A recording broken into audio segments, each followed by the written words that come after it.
नमस्कार साथियों, मैं मिसेस स्वाति वर्मा आपका अपने इस चैनल आयुर्वेद इमॉर्टल्स में बहुत बहुत स्वागत करती हूँ।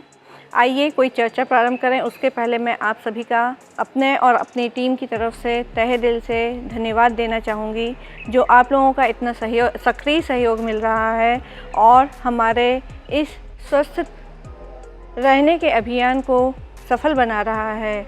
तो इसी तरह से बने रहिए और इस अभियान को सफल बनाने में अपना सहयोग प्रदान करें।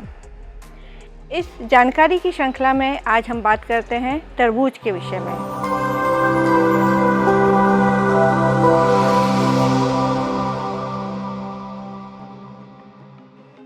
तरबूज संस्कृत में कालिंदक, इंग्लिश में वाटरमेलन और इसका बॉटनिकल नेम है विट्रुलस वुल्गेरिस। यह कुकुरबिटेसी फैमिली को बिलोंग करता है, इसलिए इसके जो प्लांट्स रहते हैं वो क्लाइंबर फॉर्म में रहते हैं, यानी कि लता के रूप में ये बढ़ते हैं। इसलिए ये जनरली खेतों में और रेतीले स्थानों पर लगाया जाता है। ये मुख्य रूप से गर्मी की फसल है। जो सब ट्रॉपिकल रीजन रहते हैं वहाँ इसकी ग्रोथ होती है, किंतु जो ट्रॉपिकल रीजन रहते हैं वहाँ इसकी ग्रोथ बहुत अच्छी होती है और जो फल और फूल की क्वालिटी रहती है वो उम्दा किस्म की रहती है। जैसे जैसे धूप की इंटेंसिटी बढ़ती जाती है और टेम्परेचर बढ़ता जाता है तो इसकी फल की क्वालिटी बढ़ती जाती है। अब हम इसका केमिकल कंपोजिशन देखें तो करीब 100 ग्राम वाटरमेलन में कैलोरीज 30 होती है, fats 2 gram, sodium 1 mg, potassium 1/2 mg, dietary fibre 0.4 gram, sugar 6 gram, protein 0.6 gram, vitamin A 11%, vitamin C 13%, iron 1% and magnesium 2%। इसके गुणधर्म देखें तो यह मधुर, शीतल, पित्तनाशक, पौष्टिक, प्रतिकारक, कफवर्धक, जलन का नाश करने वाला होता है।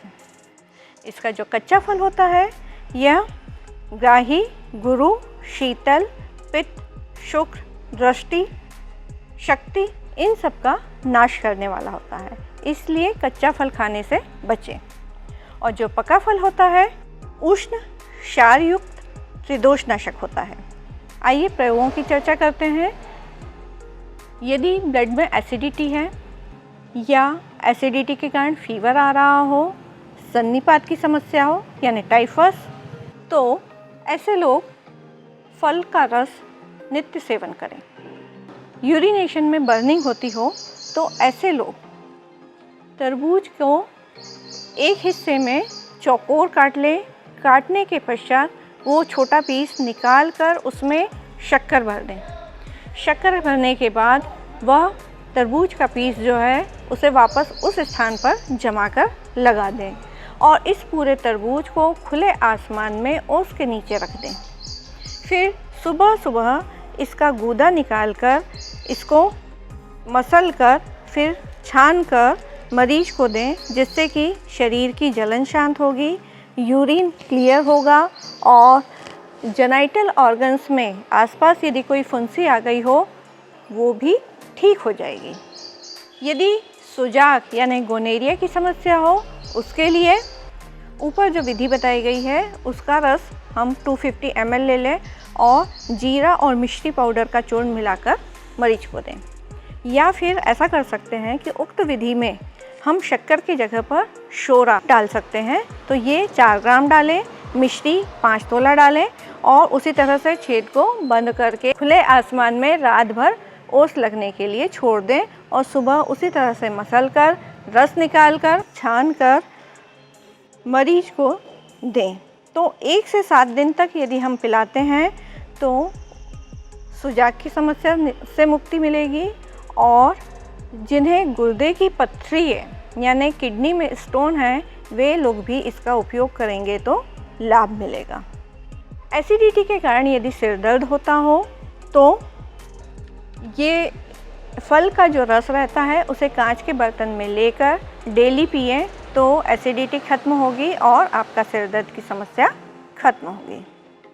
इसके अलावा लू नहीं लगेगी, यदि धड़कन बढ़ती है वो कंट्रोल होगी, और गर्मियों में मुरझाने की समस्या है वह भी कंट्रोल होगी। खांसी यदि है तो फलों का रस 10 ml, सौंठ पाउडर 2 ग्राम, शहद 10 ग्राम, इन सबको मिलाकर थोड़ा गर्म करके पिलाएं। पाचन क्रिया दुरुस्त करना हो तो इसके लिए फल के गूदे में काली मिर्च, जीरा और नमक, इन सबको बुराक कर खाएं। दाद की समस्या हो तो जो फलों का छिलका है, हरा रंग का जो छिलका है, उसे उतार कर सुखा लें। सुखाने के पश्चात जला लें। जलाने पर जो पाउडर मिलेगा, राख मिलेगी, उसे दाद वाले स्थान पर प्रयोग करें। यदि दाद गीली है तो राख डायरेक्ट उस दाद वाले स्थान पर बुरक लें, और यदि दाद सूखी है उसके लिए उस स्थान पर पहले सरसों का तेल लगाएं और फिर राख बुरक लें।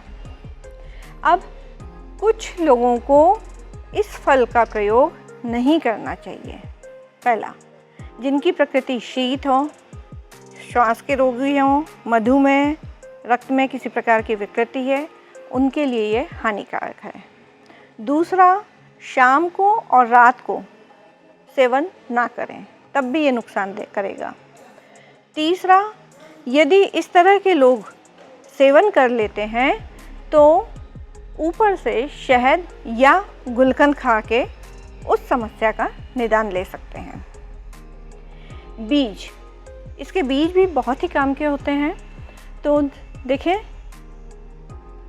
बीज शीत, वीर्य, पौष्टिक, पित्तनाशक, कृमिनाशक, ब्रेन टॉनिक के रूप में होते हैं। इसके बीजों की गिरी निकालकर ठंडाई की तरह पीसकर छानकर यदि पिलाते हैं तो अनिद्रा की समस्या दूर, मस्तिष्क को बल मिलेगा और शरीर में जो जलन है वो शांत होगी। आपको अपने आप को हेल्दी वेल्दी रखना हो तो उसके लिए इन्हीं मिंगी को 5 ग्राम और मिश्री को 5 ग्राम, दोनों को पीसकर मिलाकर हलवा बनाकर नित्य इसका सेवन करें। उन्माद यानी मस्तिष्क में किसी भी प्रकार की विकृति हो, उसके लिए 10 ग्राम गिरी को रात में पानी में भिगोकर प्रातः पीसकर उसमें 20 ग्राम मिश्री और 4 छोटी इलायची, उसका चूर्ण बनाकर, बीजों का चूर्ण बनाकर गाय के मक्खन के साथ पिलाएं तो वो समस्या दूर होगी। यदि पेट में कीड़े हैं, सिर दर्द है या होंठ फटते हों, उसके लिए इन बीजों को आग में सेंक कर इसकी मिंगी निकाल लें और उस मिंगी का सेवन करें तो पेट के कीड़े खत्म हो जाएंगे।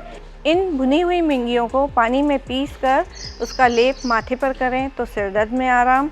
फटे होंठों पर इसका लेप करेंगे तो होंठ भी ठीक होंगे। जिन लोगों को हाई बीपी की समस्या हो, वे लोग इन भुने हुए बीजों को नित्य 1 से 2 तोला सेवन करते रहें। यदि आपको इसी का स्वादिष्ट रूप चाहिए तो उसके लिए इन मिंगी को कूट लें और गुड़ की चाशनी बनाकर भली प्रकार से लड्डू बना लें और नित्य 1 लड्डू का सेवन करें। आपका बीपी कंट्रोल हो जाएगा। इस तरह की जानकारियाँ देना हमारा पैशन है और इन जानकारियों का फ़ायदा उठाना आपका नज़रिया।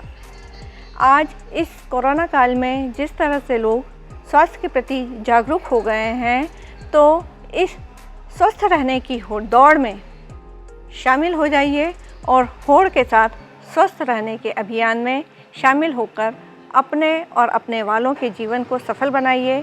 तो इसके लिए आपको लाइक, शेयर, सब्सक्राइब करना पड़ेगा और इस अभियान को फैलाना पड़ेगा।